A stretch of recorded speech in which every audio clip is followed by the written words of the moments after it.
In this video, I am discussing some question of DPP A2 and A3.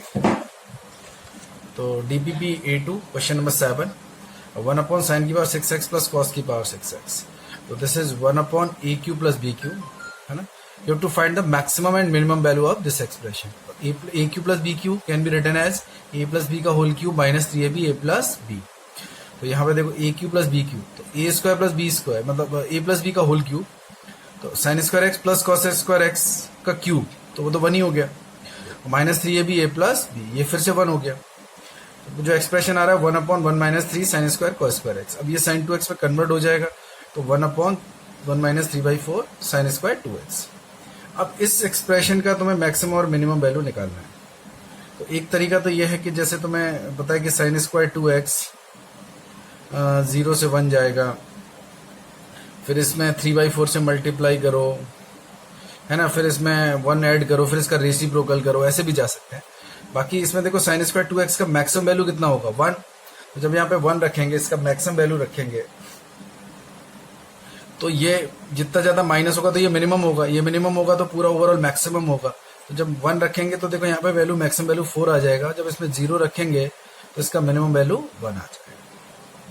या otherwise basic से जा सकते हैं कि अगर इतना ये वेरी कर रहा है तो 3/4 फिर माइनस ऐसे करके फिर रेसिप्रोकल.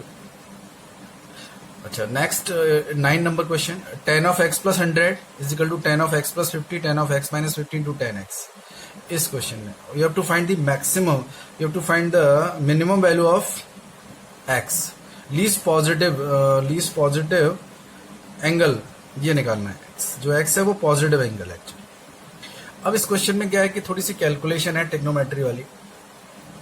तो देखो ये जो पार्ट है ये 10x, इसको हम नीचे ले गए इधर, तो tan of x plus 100 upon 10x, और ये tan of a plus b tan of a minus b इस तरीके से. तो ये साइन कॉस में पहले कन्वर्ट किया गया, देखो यहाँ पे साइन कॉस में कन्वर्ट करने के बाद अब देखो यहाँ पे जैसे ये तुम्हें दिख रहा है कि ये एंगल साइन में है, ये कॉस में है, ये कॉस में है, ये साइन में है, ये कॉस साइन में है तो ये कॉस में है, ये साइन में है तो ये कॉस में है. तो अगर इनको हम ऐड कर दें तो sine of A plus B का फॉर्मूला बन जाएगा, और अगर हम माइनस करते हैं तो sine of A minus B का फॉर्मूला बन जाएगा. तो अब यहाँ पे जो कंपोनेंट डिविडेंड जो होता है कि जैसे A by B upon C by D है, तो हम इसको ऐसे लिख सकते हैं A minus B upon A plus B, C minus D upon C plus D.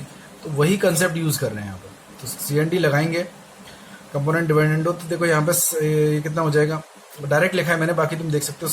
Sign A cos B minus cos A sine B, तो sine of A minus B हो जाएगा. तो दिस माइनस दिस, इस वाले angle में से जब ये एंगल माइनस होगा तो केवल 100 बचेगा. अच्छा, जब एंड नीचे जाके ऐड कर रहे हैं तो sine of A plus B, तो ए प्लस बी में जब ये ऐड होगा तो 2x प्लस 100 हो जाएगा. सिमिलरली यहाँ पे ये कैलकुलेशन आई, क्रॉस मल्टीप्लाई किया, 2 sin ए कॉस बी बना, यहाँ माइनस. अब देखो यहाँ पे क्या हो रहा है, साइन 100 कॉस 100 मतलब 2 sin A cos A, 2 sin A cos A मतलब साइन 2 से ऊपर नीचे 2 से इधर भी मल्टीप्लाई किया, इधर भी मल्टीप्लाई किया, तो 2 sin ए कॉस बी का फॉर्मूला बन गया. अब यहाँ पे देखो ये आ जाएगा 2 sin ए कॉस बी, तो यहाँ पे जब 2 sin ए कॉस बी लगाएंगे तो ये sine of A plus B plus sine of A minus B से ये साइन 100 आ जाएगा, यहाँ पे आ जाएगा, इसको इधर ले जाएंगे, माइनस कॉमन लेंगे. अब यहाँ पे sine C plus sine D लगाएंगे तो ये जो कैलकुलेशन है वो ये बनेगा, और यहाँ पे ये आ रहा है. अब देखो sine of 4x plus 100 finally minus sine 40 के इक्वल आ रहा है. अच्छा, अब साइन ऑफ माइनस थीटा को तुम कैसे लिख सकते हो, देखो एक्चुअली तुम्हें जो एंगल निकालना है वो पॉजिटिव में निकालना है. तो देखो माइनस साइन 40 मतलब ये नेगेटिव है, तो इस साइन माइनस साइन 40 को मैं अगर पॉजिटिव में लेना चाहूँ तो साइन 180 प्लस 40, साइन 180 प्लस 40 ऐसे लिख सकते हैं राइट में. अच्छा, लेफ्ट में भी लिख सकते हैं इधर, मतलब और आगे जाके भी और एंगल भी पॉजिटिव आ सकते हैं, ग्रेटर एंगल भी आ सकते हैं, बट लीस्ट एंगल चाहिए. तो 4x प्लस 100 मतलब ये, तो यहां से जो x आएगा वो 30 डिग्री आएगा. मुझे लीस्ट पॉजिटिव चाहिए इसलिए मैंने ऐसे लिखा है, नहीं तो ये साइन माइनस 40 भी लिख सकते हो. माइनस 40 का मतलब तो ऐसे जाके ऐसे भी आ सकता है, तो ये तो थोड़ा ग्रेटर एंगल हो जाएगा, वो भी ट्रू है लेकिन बट वो ग्रेटर है, हमें लीस्ट चाहिए. अच्छा, दूसरे मेथड ऐसे कैलकुलेशन कर सकते हैं कि sine theta is equal to sine alpha है, जैसे तो जैसे मैंने माइनस 40 को पहले माइनस साइन 40 को साइन माइनस 40 लिखा है, और यहाँ पे sine theta is equal to sine alpha लगाया. तो साइन थीटा साइन अल्फा का सॉल्यूशन क्या होता है, theta is equal to n pi plus -1 की पावर n इंटू अल्फा. तो यहाँ से जब तुम कैलकुलेट करोगे तो फिर ये यहाँ से लीस्ट पॉजिटिव जो वैल्यू आएगा वो 30 डिग्री आएगा। Question number 10 DPP A2। देखो, if sine x plus sine y is greater than और equals to cos alpha into cos x for all x belongs to R के लिए, और किसी भी एक्स के लिए ये स्टेटमेंट ट्रू है। अब sine y plus cos alpha का वैल्यू फाइंड करना है। अब देखो इसमें क्या दे रखा है, sine x plus sine y greater than और equals to cos alpha plus cos alpha into cos x. अब जैसे यहां पर ये लिखा हुआ है कि sine x plus sine y greater than equals to cos alpha into cos x, किसी भी एक्स के लिए ट्रू है। तो जैसे मैं एक्स का वैल्यू, जैसे सपोज कि मैंने कुछ भी रखा, तो जैसे कुछ भी, तो जैसे 0 रखा, तो एक्स का वैल्यू 0 रखने पर तो कितना आएगा ये, मतलब sine y is greater than equals to, क्योंकि साइन 0 तो 0 हो जाएगा, और साइन बाई कॉस अल्फा 1 हो जाएगा, तो sine y greater than cos alpha आएगा। अच्छा, अब जैसे एक्स का वैल्यू सपोज कि मैं 30 डिग्री रखता हूँ, तो कितना आएगा, साइन 30 मतलब 1/2 plus sine y greater than equals to cos alpha √3/2, है ना। ये सब आते जा रहे हैं, बट यहाँ से कोई मतलब ऐसा कुछ इन्फॉर्मेशन नहीं मिल रही है जो थोड़ा यूजफुल हो, है ना। तो जैसे जब अगर मैं इस वाले पार्ट को सपोज कि 0 कर दूं, तो कुछ ऐसा एंगल रखूं जैसे ये 0 हो जाए, तो जैसे मैंने π/2 रखा, तो π/2 रखने पर क्या आ रहा है, 1 plus sine y greater than equals to 0। तो यहां से भी ये भी कोई ज्यादा इन्फॉर्मेशन नहीं है, क्योंकि 1 प्लस साइन बाई तो ग्रेटर देन इक्वल्स टू 0 आएगा ही, ये तो ऑब्वियस है। अच्छा, लेकिन जब माइनस π/2 रखते हैं, तो माइनस π/2 रखने पर ये जो एक्सप्रेशन है ये भी 0 का, बट ये -1 होगा। तो यहां से साइन बाई कितना आ रहा है, ग्रेटर देन इक्वल्स टू 1 आ रहा है। तो इसका मतलब साइन बाई 1 से तो ग्रेटर हो ही नहीं सकता, यानी ये जो रिलेशन है sine y greater than equals to 1, ये तो केवल तब होल्ड कर सकता है जब साइन बाई 1 के इक्वल हो सकता है। तो माइनस π/2 रखने से मुझे कुछ ऐसा इन्फॉर्मेशन मिल रहा है जो क्वेश्चन में यूजफुल है। Sine y greater than equals to 1 मतलब ये केवल होल्ड कर पाएगा जब साइन बाई 1 हो रहा है। तो यानी इस क्वेश्चन के लिए साइन बाई कितना होगा, 1 होगा। क्वेश्चन में क्या पूछा जा रहा है कि sine y plus cos alpha, तो साइन बाई तो निकल आया कि वो तो 1 ही है। अच्छा, अब साइन बाई 1 है, तो फिर देखो यहाँ पे 1 plus sine x, sine y मतलब वैल्यू यहाँ पे रख दिया, साइन बाई का वैल्यू यहाँ पे रख दिया, तो 1 प्लस साइन एक्स कितना आ गया, cos alpha into cos x. तो यहाँ से cos alpha into cos x minus sine x 1 से कम आ रहा है, वो भी ऑलवेज आ रहा है, यानी cos alpha into cos x minus sine x का वैल्यू 1 से कम होना चाहिए, वो भी ऑलवेज। बट ये जो एक्सप्रेशन है, ये तो इस टाइप का एक्सप्रेशन है, a sin x plus b cos x।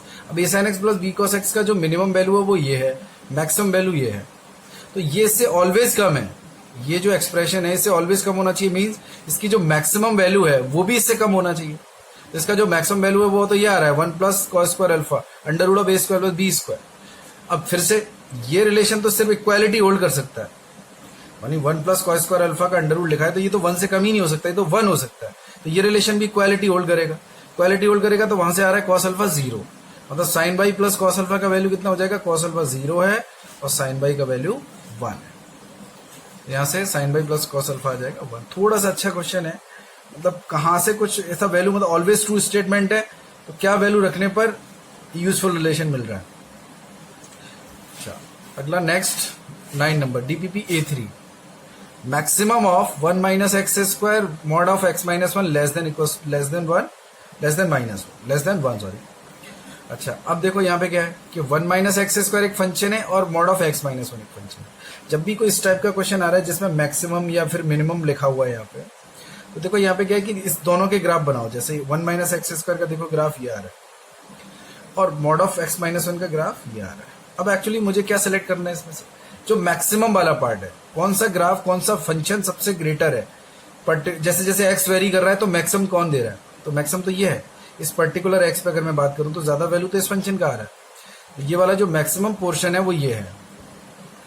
अच्छा, उसके बाद फिर मैक्सिमम ये हो गया 1 माइनस एक्स स्क्वायर वाला पार्ट, फिर ये x mod of x minus 1 वाला पार्ट यहाँ हो गया। तो ये वाला जो मैंने डॉट डॉट डॉट यहाँ पे किया है, ये वाला जो पार्ट है ये मैक्सिमम वाला पार्ट है। तो ये ग्राफ फाइनल ग्राफ होगा जो मैक्सिमम निकलेगा। अब लेस देन 1 होना चाहिए, 1 से कम होना चाहिए। तो फिर मैंने क्या किया कि 1 का ऐसे ग्राफ बनाया, ये 1 का ग्राफ बनाया। तो 1 से ग्राफ कम कब आ रहा है, ये जो मैक्सिमम वाला पोर्शन है, ये जो ग्राफ बन रहा है ये 1 से कब तो कब आ रहा है, 1 से कम आ रहा है कब, 0 से लेके 2 तक। देखो जब ये वाला जो 0, जब x 0 से 2 होगा तो ये ग्राफ 1 से नीचे लाई कर रहा है। 1 जैसे 2 आएगा तो 2 के बाद तो ये ग्राफ 1 से ग्रेटर हो गया। और 1 से पहले, 0 से पहले भी ये ग्राफ 1 से ग्रेटर, तो जो सॉल्यूशन आएगा वो 0 से 2 आएगा। अब बाकी ऑप्शन भी ये बता सकते हो। अच्छा, क्वेश्चन नंबर 10 में क्या हो रहा है? क्वेश्चन 10 में ये हो रहा है कि 4 फ्रेंड्स जैसे ABCD हैं और ये कोई बॉल पास कर रहे हैं, जैसे A B को दे रहा है या B या C को दे रहा है, इस तरीके से। तो A स्टार्ट कर रहा है और फाइनली A पे पहुंच रहा है ना। जैसे एक बार यहाँ पे आया, फिर दूसरी बार यहाँ आया, फिर तीसरी बार यहाँ आया, फिर 4 टाइम्स यहाँ आया, फिर 5th टाइम यहाँ आया। तो 5th टाइम के बाद A पर ही आ जाना चाहिए। ठीक है, एग्जैक्टली क्वेश्चन में बॉल है क्या है वो मुझे आइडिया नहीं है, पर क्वेश्चन का थीम यही है कि वो A से बॉल कोई पास हो रहा है, आपस में दे रहे हैं, A B को दे रहा है, फिर B C D को दे रहा है, इस तरीके से। तो A के बाद शुरुआत A कर रहा है, फिर A फाइनल हो जाना चाहिए। देखो क्या क्या पॉसिबिलिटी है यहाँ पर। तो इन जो 4 प्लेसेस जो मैं बता रहा हूँ यहाँ पे, ये वाले, यहाँ पे क्या हो रहा होगा, जैसे इनकी बात कर रहा हूँ यहाँ पे नीचे। तो देखो सपोज कि यहाँ पे BCD में से किसी एक के पास आया, फिर A के पास आया, फिर BCD में से किसी एक के पास आया, फिर A के पास नहीं आया। A के पास एक कॉम्प्लीमेंट यहाँ पे ये दिखाना चाह रहा हूँ, ये बताना चाह रहे हैं कि A के पास नहीं आ रहा है, BCD में से किसी एक के पास आ रहा है। क्योंकि यहाँ पे अगर A के पास आ गया तो A को थोड़ी पास करेगा, लास्ट वाले में तो A आ ही नहीं सकता। और ऑब्वियस सी बात है कि A यहाँ पे भी नहीं आ सकता, क्योंकि A तो A को दे ही नहीं सकता। तो यहाँ पर फर्स्ट ये वाला जो ये है और ये है, यहाँ तो A और A आ ही नहीं सकते। अच्छा, तो इसकी क्या पॉसिबिलिटी है? जैसे A से अगर BCD पे आ रहा है तो ये तो 3 ऑप्शन है, A B को भी दे सकता है, C को भी दे सकता है, D को भी दे सकता है। फिर वो A को दे रहा है, देखो A को दे रहा है तो फिर 1। अच्छा, फिर A BCD में से किसी को दे रहा है तो फिर 3 ऑप्शन। फिर BCD A को नहीं दे रहा है, मतलब BCD A को नहीं दे रहा है तो किसको दे रहा है? BCD में से किसी एक को दे रहा है। तो B के पास है तो वो CD को दे सकता है, C के पास है तो वो B और D को दे सकता है। तो 2 ऑप्शन, तो 3 × 1 × 3 × 2, ये 18 केस हो गए। अच्छा, और क्या पॉसिबिलिटी है कि सपोज BCD के पास, यहाँ पे BCD के पास आया, फिर उसके पास फिर BCD में से किसी एक के पास आया, मतलब A के पास नहीं आ रहा है। A यहाँ पे कॉम्प्लीमेंट B बताना चाह रहे हैं कि A के पास नहीं है, BCD में से किसी एक के पास है। तो फिर BCD में से किसी का फिर A के पास आ रहा है, फिर A के पास आ रहा है तो फिर यहाँ BCD के पास आ रहा है, फिर फाइनल यहाँ से तो A के पास जाएगा ही। मतलब इन 4 पॉसिबिलिटी को यहाँ नीचे बता रहे हैं क्या क्या है। तो देखो BCD जाएगा मतलब 3 पॉसिबिलिटी, फिर उनमें से किसी एक के पास ही जाएगा, A के पास नहीं जा रहा है, BCD में से किसी एक के पास ही जा रहा है तो 2, फिर A के पास 1, फिर A पे से BCD जा रहा है तो फिर 3। तो ये देखो 18 केस। अच्छा, BCD के पास जा रहा है, फिर A के पास नहीं जा रहा है, फिर A के पास नहीं जा रहा है, फिर A के पास नहीं जा रहा है, फिर फाइनल A के पास जा रहा होगा 5वीं बार में यहाँ पे। तो इन 4 पॉसिबिलिटी की बात कर रहे हैं बार बार। यहाँ पे तो A गया ही नहीं है, A पे तो BCD पे गया 3, फिर BCD में से किसी एक के पास 2 × 2 × 2। तो ये देखो ये 24 केस, तो टोटल 60 केस है। PNC का क्वेश्चन है, थोड़ा सा पॉसिबिलिटी देखनी पड़ेगी। अच्छा क्वेश्चन है, रिवाइज करें एक बार। ओके।